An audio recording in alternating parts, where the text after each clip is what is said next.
Bonsoir à tous et bienvenue dans ce point de l'actualité. Le vice-président de la République, Témoko Mélié-Koné, a rencontré hier soir le cardinal Jean-Pierre Coutois. Une visite de courtoisie où les deux personnalités ont parlé de paix et du renforcement de la cohésion sociale en Côte d'Ivoire. Et l'actualité, c'est aussi ce 1er novembre, fête de la Toussaint. Les chrétiens catholiques du monde entier ont célébré l'événement. Les fidèles de la paroisse Saint-Pierre de Cocody-Blocos n'est pas en reste.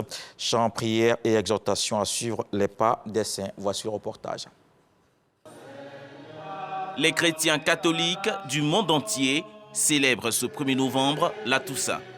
Ils commémorent tous les saints connus et non connus, martyrs, prêtres, apôtres, hommes et femmes qui ont renoncé à leur vie pour vivre une vie de sainteté en se rapprochant de Dieu. Les fidèles religieux de la paroisse Saint-Pierre de Blocos célèbrent tous ces saints qui ont réussi à faire de leur vie une offrande. L'Église catholique célèbre la solennité de tous les saints. Et l'Église rappelle ainsi à ses enfants que nous sommes notre vocation première qui est aussi une vocation d'appel à la sainteté. La sainteté dans la foi, la sainteté dans l'espérance et surtout dans la charité. Prière, exhortation à l'endroit de tous ces saints présents dans la félicité céleste.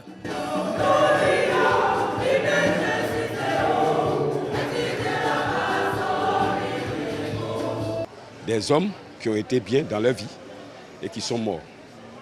C'est ce que nous cherchons tous sur la terre. Être en parfaite harmonie avec Dieu et remplir toutes les conditions, c'est-à-dire respecter les lois pour qu'un jour nous soyons dans le bonheur auprès de lui. On rend hommage aux saints qui ont beaucoup fait dans leur vie. Et c'est parce qu'ils ont beaucoup fait que le pape les a canonisés. La Toussaint, fête de tous les saints, un moment propice au dépouillement, au rejet du péché et à la conversion. Cela par observation des actions de miséricorde et de solidarité. Voilà les fidèles de la paroisse Saint-Pierre de Cocody-Blocos qui ne sont pas en reste. Un large écho de cette célébration dans le 20h. Les pays membres de la CEDEAO en atelier de réflexion à Abidjan, ils doivent valider la stratégie régionale et le manuel de gouvernance.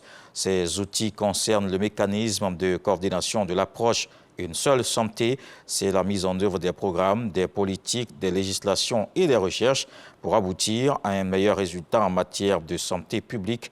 Cette rencontre va permettre d'établir la confiance entre les secteurs de la santé humaine, animale et environnementale.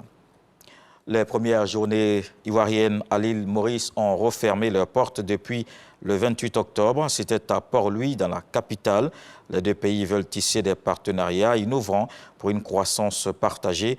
Le ministre du Tourisme et des Loisirs, Siandou Fofana, représentait la ministre d'État, ministre des Affaires étrangères, Kandia Camara. Et puis dans le reste de l'actualité, la Guinée équatoriale a décidé de fermer ce lundi ses frontières terrestres avec le Cameroun et le Gabon.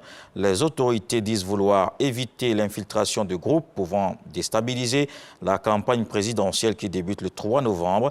Deux candidats affronteront le 20 novembre le président Teodoro Obiang Sogo, qui brigue un 6e mandat.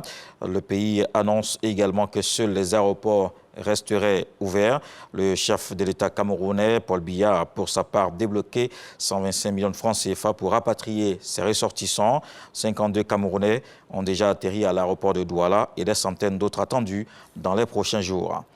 On termine avec l'OMS qui a décidé de maintenir l'alerte sanitaire maximale sur la variole du singe. Pourtant, il y a une baisse notable des cas dans les pays les plus touchés en Europe et en Amérique. Le comité d'urgence de l'organisation a estimé que malgré les progrès dans la lutte contre les flambées de la maladie virale, il reste des raisons de s'inquiéter. Il cite notamment les nouvelles infections dans certains pays, mais aussi du manque de moyens dans les pays pauvres.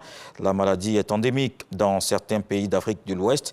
Elle se caractérise par les éruptions cutanées qui peuvent apparaître sur les organes génitaux ou dans la bouche. On se retrouve à 20h pour le journal avec beaucoup de plaisir.